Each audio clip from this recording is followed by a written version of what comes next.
Hi, I'm Andrea Zundell. And I'm Carrie Dale, and this is our podcast. Collectively, we spend our days serving our clients and helping them get the keys to their new home. We spend so much time learning, growing, and expanding our knowledge of lending and real estate to better ourselves, and we want to share all of that knowledge here with you. We will explore everything you need to know about housing and lending. How much of a house can I really afford? What are closing costs? And what the heck is an escrow account? Do I really need a real estate agent? How can I beat out other buyers in this super competitive market? Is this house priced right? These chats are a collection of key information we all need to get into a new home. And this is the Key Collection Podcast.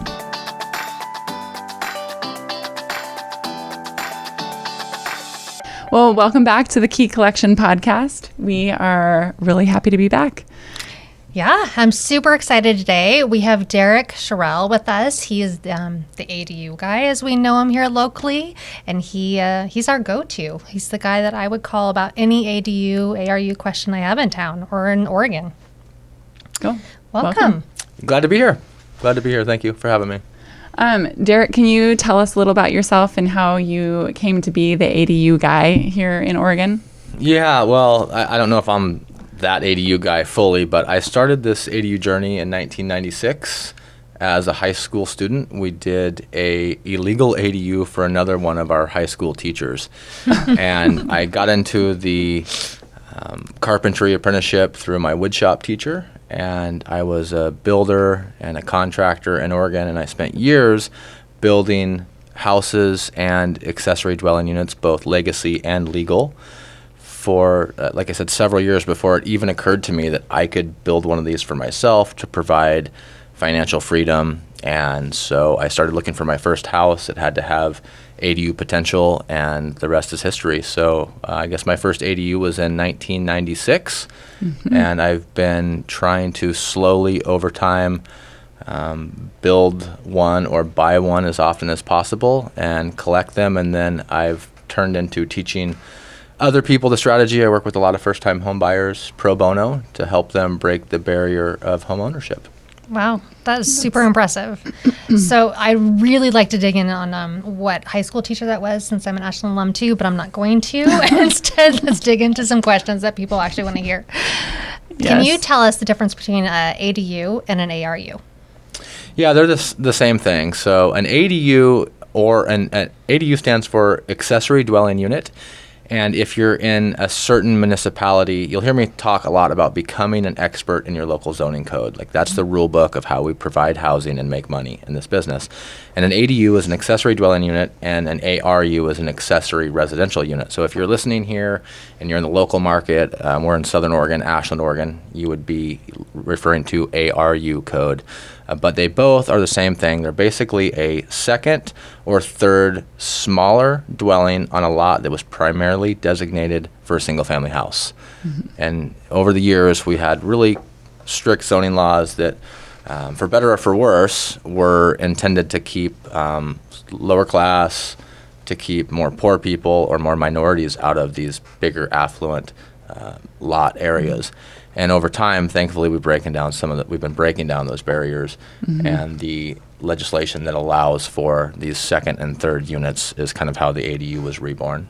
So that's different, though, than additional living space, correct? I mean, because a lot of people think of, like, an ADU, a non-legal one, I guess they think of it as just one without a kitchen. But you're saying that that's separate. That would be called something else. Yeah, great question, too. So the few different multifamily situations you can have on a lot would be a multifamily property, which is zoned for more than one single-family dwelling. There's no size restrictions. And then you would have an accessory dwelling unit that has restrictions that are based on the size of the primary house. And then you can also have detached or attached living spaces that don't qualify for a dwelling because they don't have a full kitchen. Every code is a little bit different. Again, you have to become an expert in your local zoning code. But some of the national model code is based around what a building has in it when it comes to living, sleeping, cooking, and sanitation. And a lot of areas will let you have 3 of the 4 or 5, but it always depends. So if you're looking at an ADU, it's basically has everything a house has, it's just smaller. If you're looking at detached living space, it has pretty much everything a standard house would have, but it's not going to have a kitchen. Okay. Or in some cases, it would have a kitchen, it just couldn't have a bathroom. But you can have an ADU or ARU that's attached to your home, correct? Yes, that is correct. Okay. But then in that case, it would still have all the components that you said of the sanitation, living, cooking. Yes. What was the other? Sleeping. Yeah, sleeping, cooking, living, and sanitation. Okay. What types of permits are required to build an ADU? That's another great question. So the permitting process for an ADU is very similar to the permitting process for a single-family dwelling.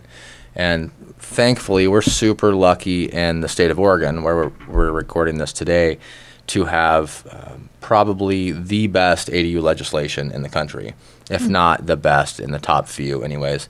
And it is over-the-counter, type 1, outright allowable use. So if you're in a zone that allows ADUs, you can basically go in and get an over-the-counter permit, which is a really big deal because there's a lot of states and a lot of other jurisdictions across the country that would require a conditional use permit, that would require noticing to the neighbors, that would require potentially planning commission review and approval. Basically a lot of red tape, a lot of no's to get through, whereas we in this state, California, a lot of West Coast states are going to legislation that allows ADUs outright with clear and objective standards. That's pretty cool. What would you say is a standard timeline for that, for approval, for permit approval? And then what would you say is a standard cost for those permits?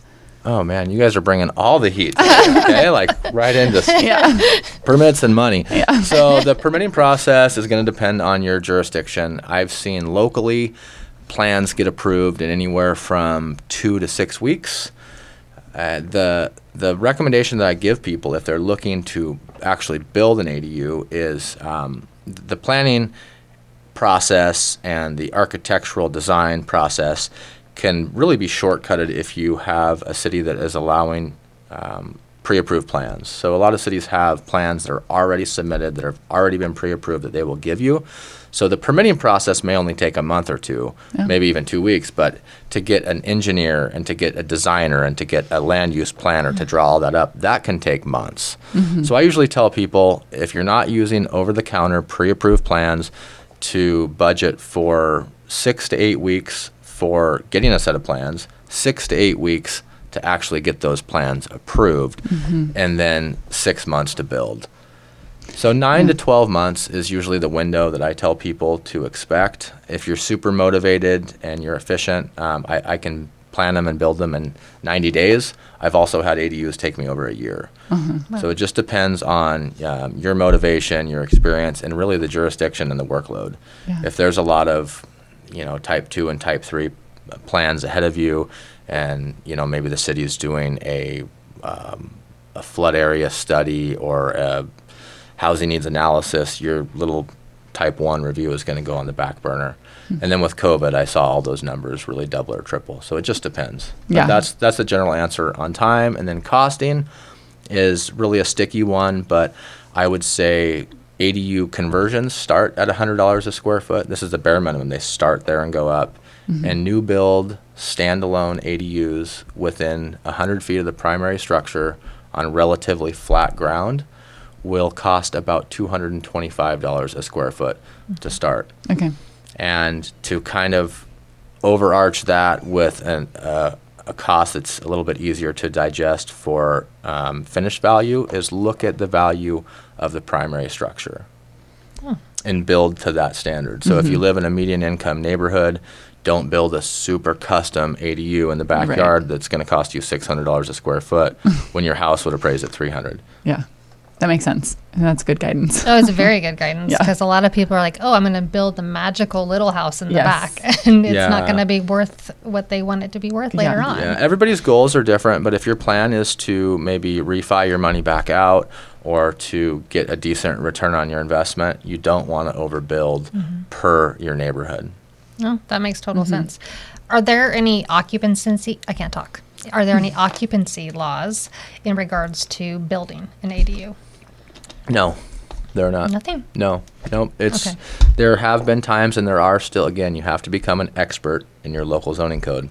So if you're watching this or listening to this, and you live outside of our area, or even across town in an area that we're talking about, zoning is specific to there. What zone you're in, what kind of overlays you have, what kind of restrictions. Is it a corner lot? But no, there are some codes in our state that have language that say you can't have any more than 5 non-family members in a single house. And I believe it was in some legislation in 2018, please don't quote me on the House bill, but that was deemed unconstitutional to tell somebody who they can and can't have in their house, and it was discriminatory. So I believe in the state of Oregon, this is for single family. I know it doesn't apply to ADUs, so the answer is no. Okay. Well, that's good. Yeah. I'm curious to know, I mean, from your personal experience, I mean, the fact that you are obviously a strong proponent of building ADUs, and the fact that you like to work with first-time home buyers and kind of guide them in how to start this. I'm just curious to know why you think there's such value in ADUs. Yeah, I believe there's a ton of value in ADUs because they really are the most affordable option to solving this housing crisis. Needed infill housing is something that's really popular right now, and it's not, I wouldn't call it affordable housing. We get this mixed up a lot. It's the most affordable. Yeah. So just because it's smaller and we're using infrastructure that's already in place, it's going to be the more affordable option. And as we age in place, we have a room to put mom and dad potentially. I have a teenage son living in an ADU. We have the ability to rent that ADU out for income to help with ever rising expenses of home ownership. We have the option to downsize into the ADU as we empty nest and rent the main house. So the main goal of the ADU is to really alleviate the housing burden, but there's just all these other kind of amazing effects that this product has. And some of the legislative reasoning behind it is, as these cities across the country are trying to expand their urban growth boundaries, we're trying to, as a kind of a planning community, trying to slow down urban sprawl and densify neighborhoods where we already have infrastructure. So there's already roads and street signs and police and fire and services.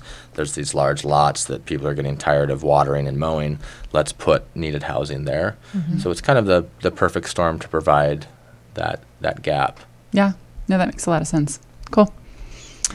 I'm just curious, how can someone determine if their property is eligible for an ADU? I would say start with calling, emailing, and going into your local planning and zoning office. And this is a people business, so this is all about relationships. And I would say to go in and ask. It's not like you can just call and say, hey, is our ADUs allowed in this town or even on my street? It's site specific. It's a direct question. Hey, I'm looking at building an ADU at said address. Is that an allowable use? And if so, what are the standards I have to meet? And can you please send them to me? And between a phone call, an email, and an in-person visit to a local planning office, you will get somebody. You might need all three. Yeah. I like your style. And I don't know how, local. I know I watch your show. I don't know how broad this is going to go, but if you're local, the area we're in does an amazing job. Like we are well staffed.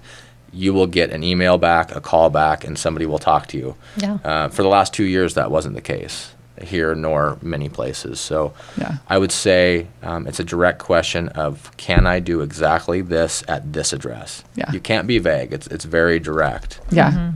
And is there a limit to the number of ADUs that can go on one property? Yeah. Most cities only allow one. So when Oregon passed some legislation in 2018 and then they beefed it up again a couple years later, the Department of Land Conservation and Development, who writes pretty much housing law for our state, said every municipality within this size has to allow at least one ADU. So some cities took it upon themselves to adopt more than one. For example, the city we're in, they allow one ADU attached or detached. Some other cities allow 2 ADUs, but one of them has to be attached. Oh, okay. Some cities allow 2 ADUs in any configuration. Now with some new language, a lot of this isn't really an ADU question, but where zoning is going is it's getting more dense. So single family zoning in Oregon is pretty much all but gone.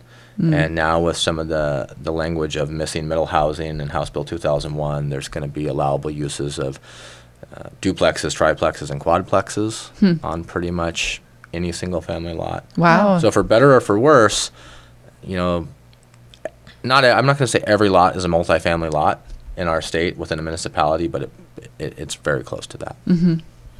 Interesting. Yeah. So how big can an ADU be? You have to become an expert in your local zoning code. So I'll give you some model That's the rule of thumb. languages. Yes. Yeah, I'll give you some model languages. 50% of the primary or 800 square feet, whichever smaller. Some jurisdictions will say 75% of the primary structure or 1,200 square feet, whichever smaller. I'd say most code languages say between 600 and 1,000. Okay. And they are all smaller than the primary, with one exception that I've seen in many codes across our state and across the country, is if you're converting a floor of an existing dwelling, that maximum can be exceeded. So if you have a 3,000 square foot over under 2-story and you convert the downstairs, you could theoretically have a 1,500 square foot ADU and be well outside of that constraint. Interesting. Okay. So you mentioned earlier that average cost is about $250 for building a brand new, correct? Yes, starts. So, okay, what about when that. you're doing like above a garage, or is the same thing? Or Yeah, it would be very similar. If it's above a garage that you already have, a lot of times it's going to be easier to take the garage down. If you're building new, it's going to be about the same price as a standalone unit, but you're going to get the garage for free. okay. So the square footage price will go down, but you're going to have double the square footage because you're not going to count the downstairs as living. Okay. For example, if I'm building a 600 square foot garage with a 600 square foot ADU above it, it's going to be a little under $225 a square foot, but it's not going to be 600 square feet. I'm going to have 1,200 square feet of built space, but only half of it is conditioned living. Okay. So it's efficient. If you're going to build, every garage that somebody's building should get an ADU, period. Yeah. Every time. If you have ADUs, allowable uses in your zone, your garage needs to have housing above it. You have the same foundation. You already need the permit fees. You already need the same roof. You already need a lot of the same things. You're just adding another 100 linear feet of wall space and then interior finishings. Yeah. That seems like the most cost-effective way, for sure. It is. Yeah. Yeah. And so when a homeowner decides to take on this project, they want to build an ADU, how are many of them getting financing during that? Or what's your experience been? Yeah, most of the time financing is sought after the project is complete. Yeah. So most of the people I work with that are either going to be self-generaling the project themselves or hiring out a general contractor or a combination of the two in a hybrid model, which I teach, is they're going to be using a financial stack of several different means, whether it's savings, potentially some home equity. A year ago it would have been a cash out refi or a HELOC. Now everybody's kind of pulling back as rates are peaking over 6% today for top tier borrowers. So I would say traditionally it's been cash savings, some sort of equity from the house they have or other properties that they own, borrowing $50,000 or up to 50% from an employer-sponsored 401k or 457 account, family money, so private money, and then there's also some good options with small local banks and credit unions for construction loans, some bridge funding that's higher rate, short-term money that you have to refi out of when you're done. In a perfect world, you build it with savings, you don't overbuild it, and you burr all your money back out. You refinance your money back out when you're done. Have you run into any lending challenges? Yeah, I mean, I work with a lot of people all over the country, so I see people run into a lot of lending challenges. Yeah. The lending challenges I see up front are you can get some pretty good loans. There's a couple of credit unions in California. There's a couple small nationwide banks that will do like 90-10 LTV loans on post-built appraisal value, which is a pretty good loan, considering. And what that means, if you're not familiar, is you can take a set of plans to the bank and they'll say, this is going to be worth $200,000. We're going to give you $180,000. We're going to give it to you on draws at these times. We're going to come check. But you need to use a third-party arm's length builder that you don't know.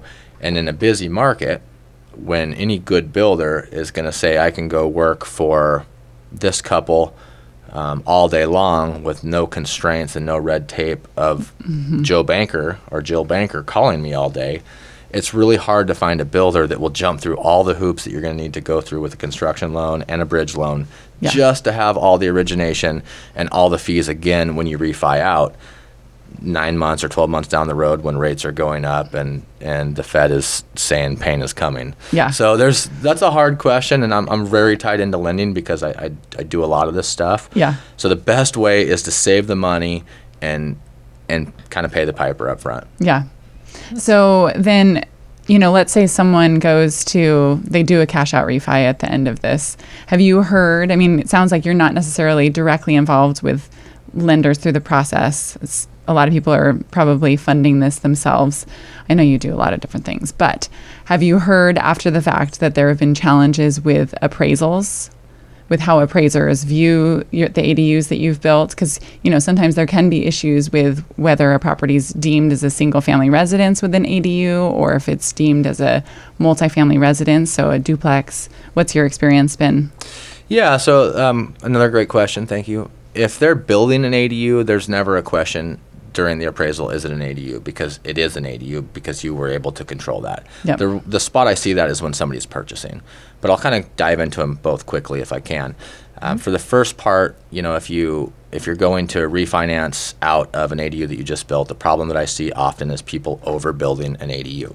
So if they have a primary house in a neighborhood full of $500,000 houses that are appraised at $300 a square foot, don't build an ADU that costs $500 a square foot.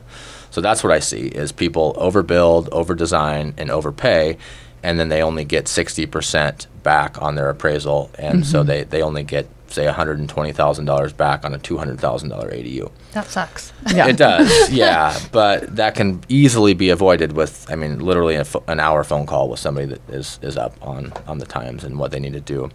And then the other part of that question would be appraisals for accessory dwelling units that we're looking to buy. So if we're looking to buy a house with an ADU, it depends on your market. Not becoming an expert in the zoning code that I talk about, but becoming an expert in the pricing of your market. So if I'm looking in a market where ADUs are new, appraisers are giving them crap value, that's the market I'm looking to buy a house that already has an ADU because I'm buying an ADU at 60 cents on the dollar. Right. And I guess the kind of the trick to that piece of looking to buy a house with an ADU, there have been times when I've seen appraisers come in and appraise them as a duplex. And depending on what strategy you're using, if you're an investor at a 20 or 25% loan, that's not a big deal to you. It doesn't matter either way. You're going to pay maybe 3/4 to a point higher in your rate.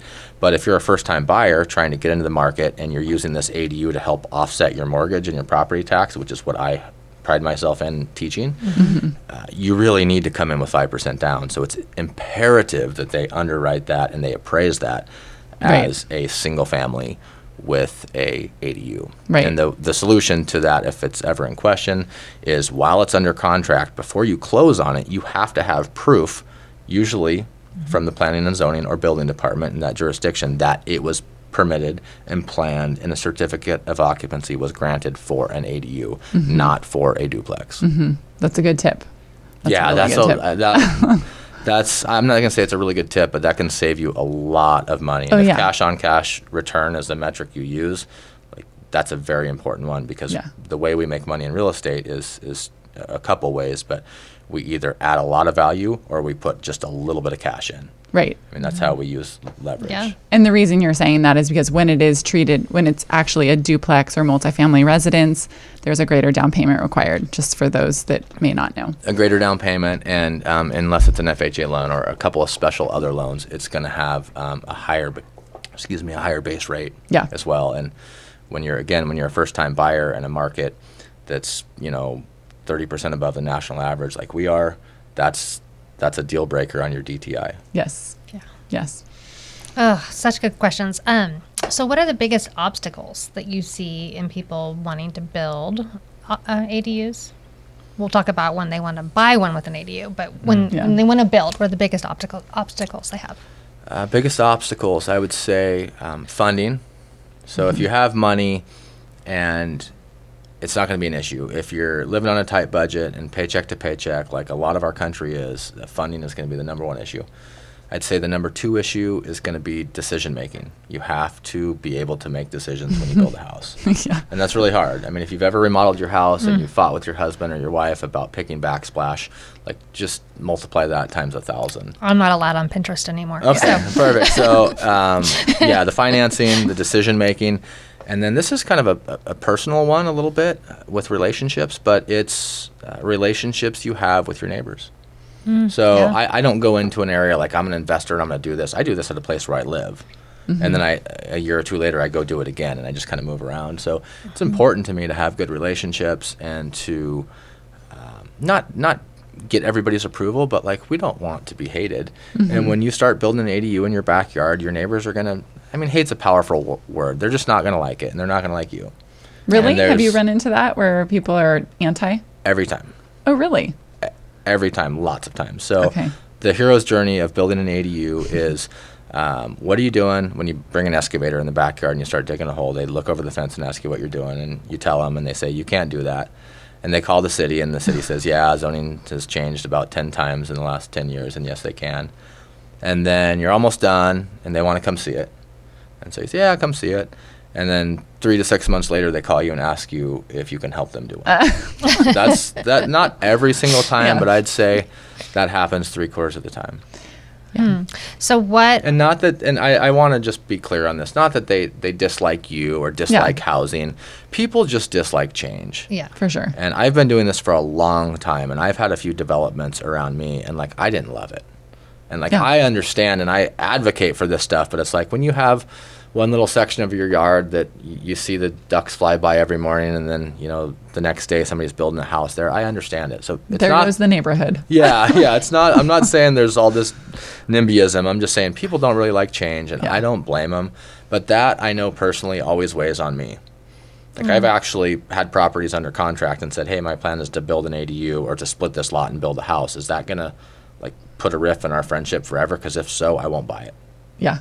Wow, that's really good of you. I mean, I had a neighbor get upset about me building a greenhouse. But it's true. You're right. They don't like change. Yeah, and they don't like, people don't want renters in their neighborhood. They don't want, it's a very negative viewpoint of a really good thing. So it's too bad. It is too bad. Yeah. So that's obstacles with building, but what about obstacles with purchasing one that's already there? Maybe it's not legal, maybe it's, I don't know. What obstacles do you see?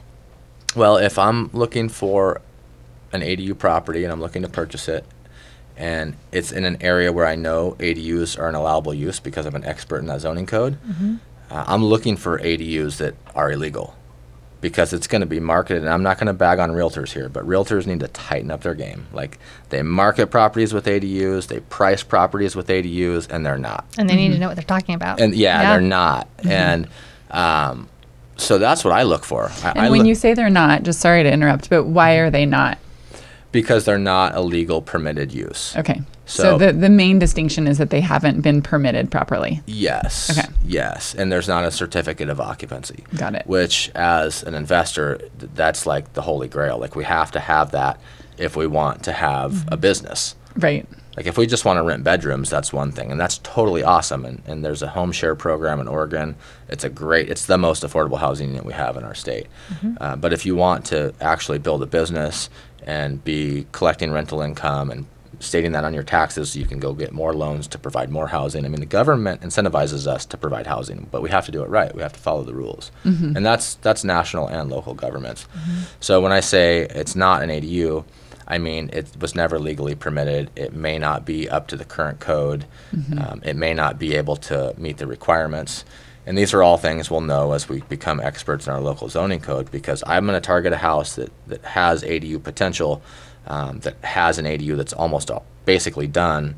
I just need to do the proper permitting. But I also have to make sure that it has the parking requirements, that it has enough power to serve that legally, that it has egress windows, that it has, you know, A through Z to be able to qualify. So that's a problem that I see is people call me, not every day, but every week from all over the country that say, Derek, I just bought this awesome house with an ADU, and we start going through my checklist, and they just bought a house with an existing legal use. It wasn't an ADU.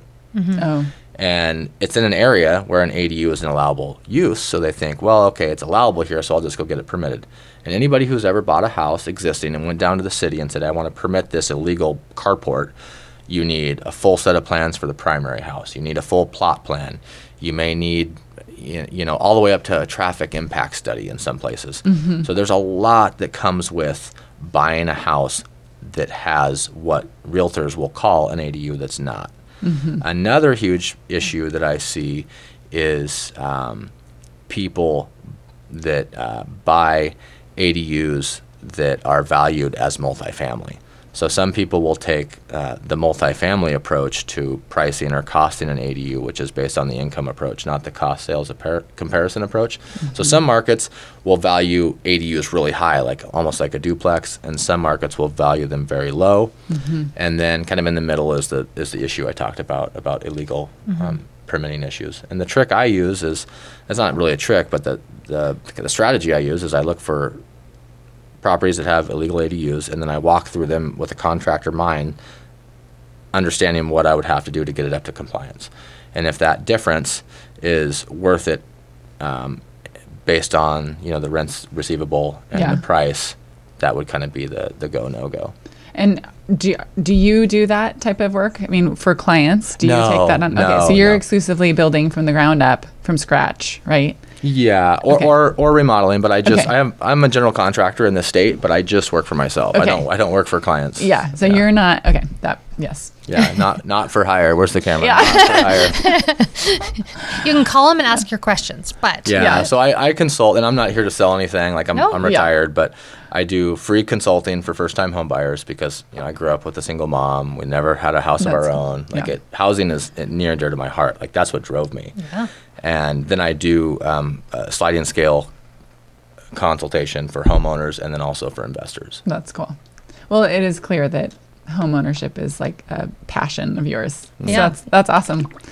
Of the places that you build, I mean, do all of them have kitchens? Yes, all of my ADUs are ADUs. Okay. Period.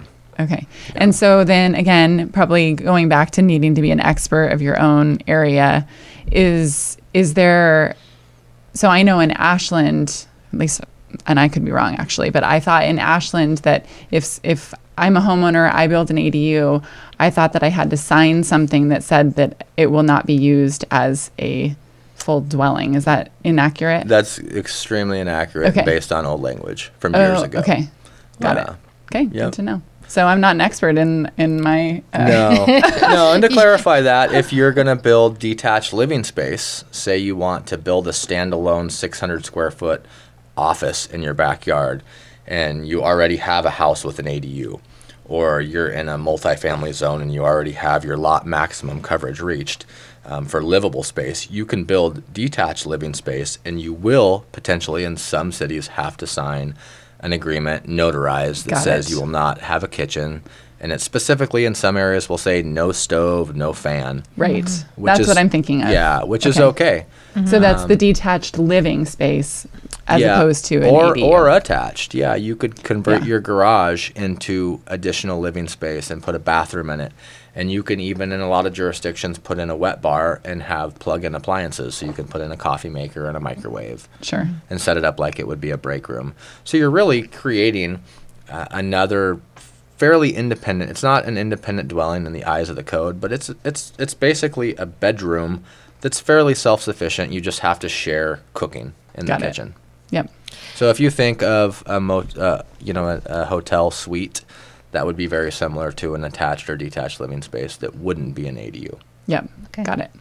So does building an ADU trigger a tax reassessment? Yes, every time. So Ugh. That was an when you- emphatic yes. yeah, every time, and I even have numbers to support it, and I've got some I don't know, war stories from the Board of Property Tax Appeals Board in the state, because I've gone there before, because it's not super clear. I wouldn't say it's not fair. It's just not super clear how it works. But based on my experience, when you submit plans for a new ADU or any improvement on your house, you are going outside of Measure 49 law that said that I believe it was the max assessed value, the MAV, or the real market value or MAV, can only go up 3% a year unless there's a sale or an improvement. So when you do an improvement on your house, you want to add another bathroom, or you want to build an ADU, you're going to submit 3 sets of plans. One goes to the building department, one goes to the recorder's office, and one goes to the assessor's office. And then what they do is they come out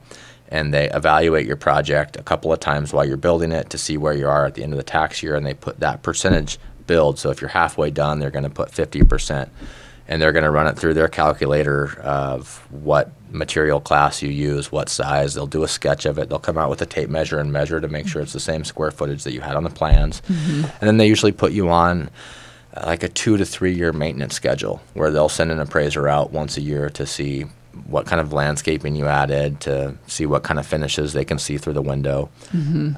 I've had appraisers looking in windows of my houses that I've seen on camera before. Gosh. And yeah. So they're just doing their job. I mean, I like street lights and sidewalks. Yes. But it's been my experience that for every $100,000 of value you add, it's about $1,000 annual increase to your tax burden. Oh, Wow. okay.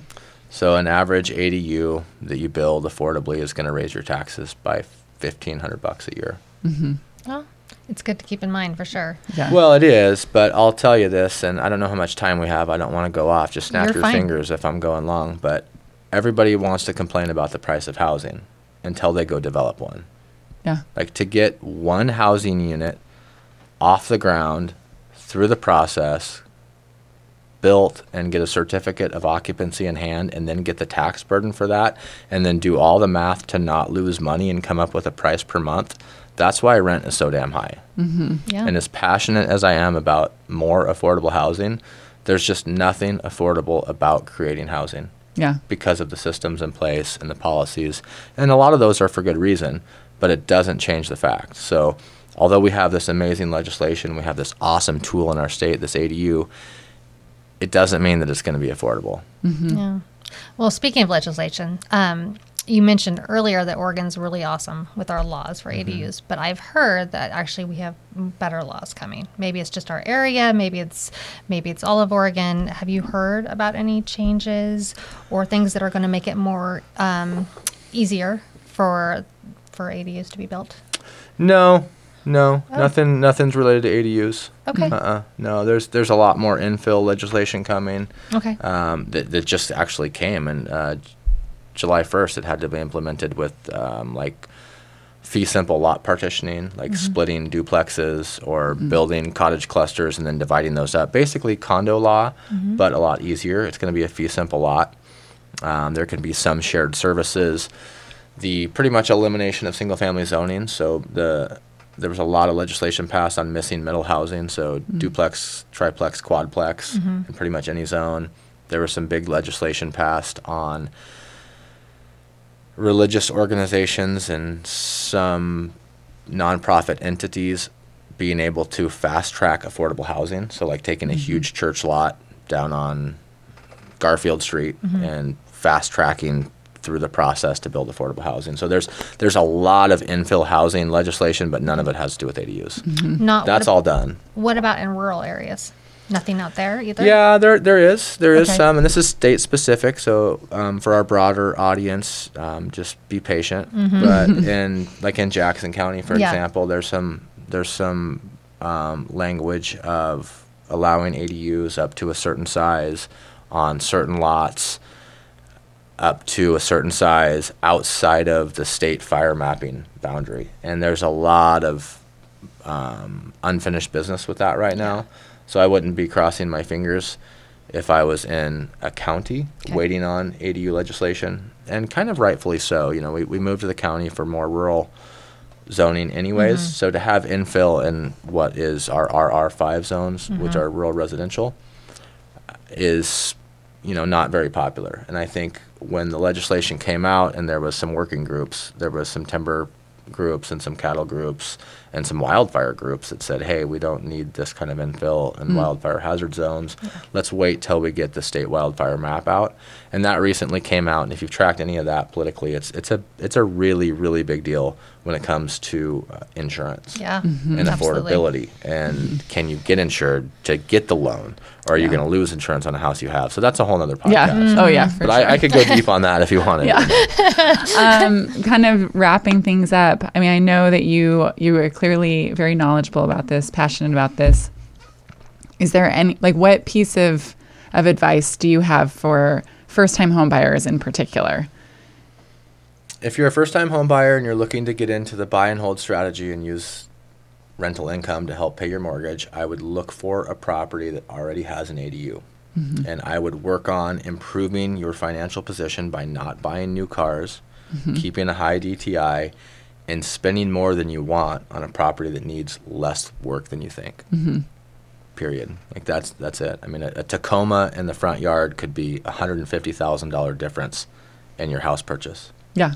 That's and such you know great that. advice. You know that more than anybody. But the reason why some people build wealth and some people don't is because they buy assets, not liabilities. So it really is buy more than you can afford. You might have to increase your budget to buy something that's already turnnkeyed, but it's easier than you think to get there by controlling your spending. Yeah, that's such great advice. I love that. Everybody needs to hear that one. What I hear is live within your means. I actually hear live beneath your means. Yes. That's it. Yeah. Yeah. Spend less than you make and invest the rest, and you'll be really wealthy over time. Yeah. Yeah. Cool. It's really, really good advice. Well, Derek, thank you so much for joining us today. If there was any question before that you are definitely the ADU guy, there's none now. At least our listeners should definitely know that. And you've shared a wealth of information with us today. So thank you. We appreciate your time. We know you're busy. Yeah, my pleasure. And I always tell people to follow along at thataduguy.com. I've got a clunky little YouTube channel where I share everything I'm doing. It's fantastic. It's not clunky. And then that ADU guy on Instagram and TikTok. I just probably 2 or 3 times a week I'll just be building something or doing something related to real estate or maybe running, and I just share it with everybody. So all the questions that I get that people pay me to answer, I give away for free. So they're all there on those platforms. But if you want to compress time, you can call me. Yeah, sweet. And if you're a first-time buyer, you can call me for free.